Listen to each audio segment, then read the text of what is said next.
Hi guys! Mabuhay sa inyo lahat and welcome back to our channel, Ang Sarap Grabe. And my name is Mama Shirley. Ngayong araw na ito ay gagawa tayo ng rice coconut puto na may itlog na maalat.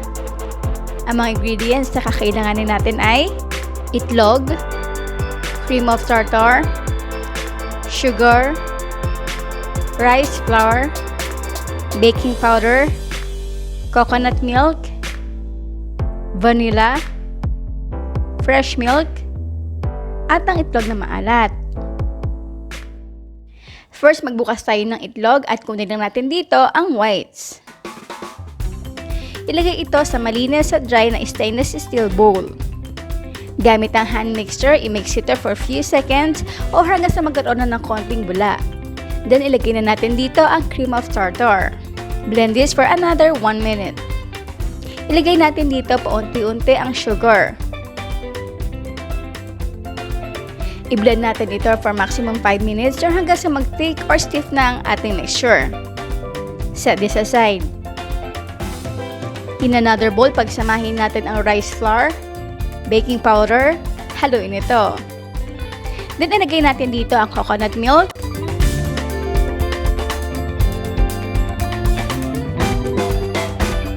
fresh milk, at ang vanilla essence. Haluin natin ito maigi. Isalin natin paunti-unti ang egg mixture na binilad natin kanina. I-blend natin ito in low speed gamit ang hand mixer.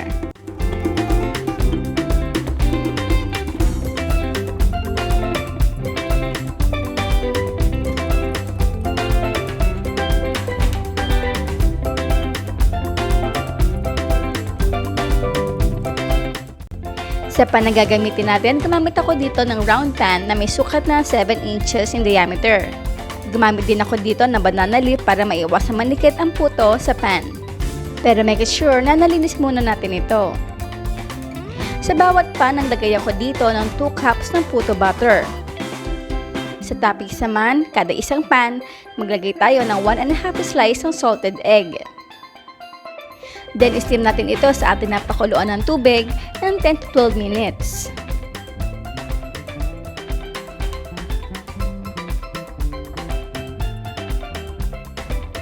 And now, it's done! Our rice coconut puto na may itlog na maalat.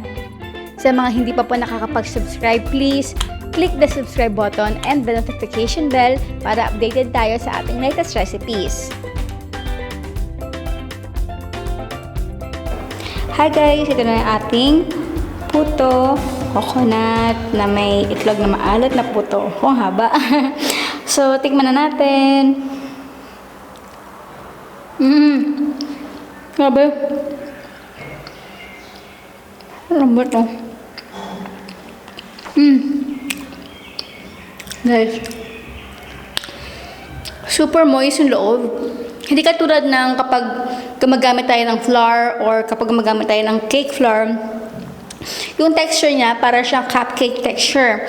Pero ito, para siyang pinaghalong kalasyaw ba yun?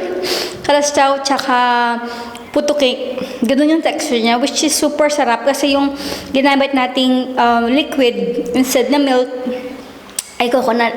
Labas na labas yung aroma ng ating coconut. Nagsisink in talaga siya sa aking bibig. Hindi basta-basta siya nawawala.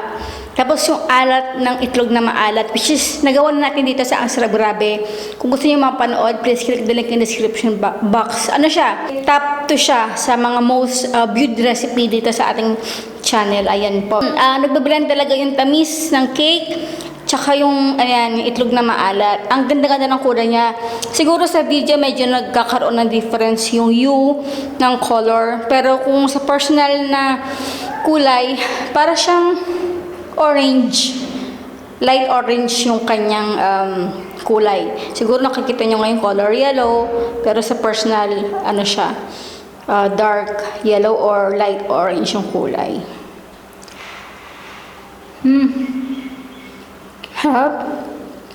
Hindi siya masyadong matamis.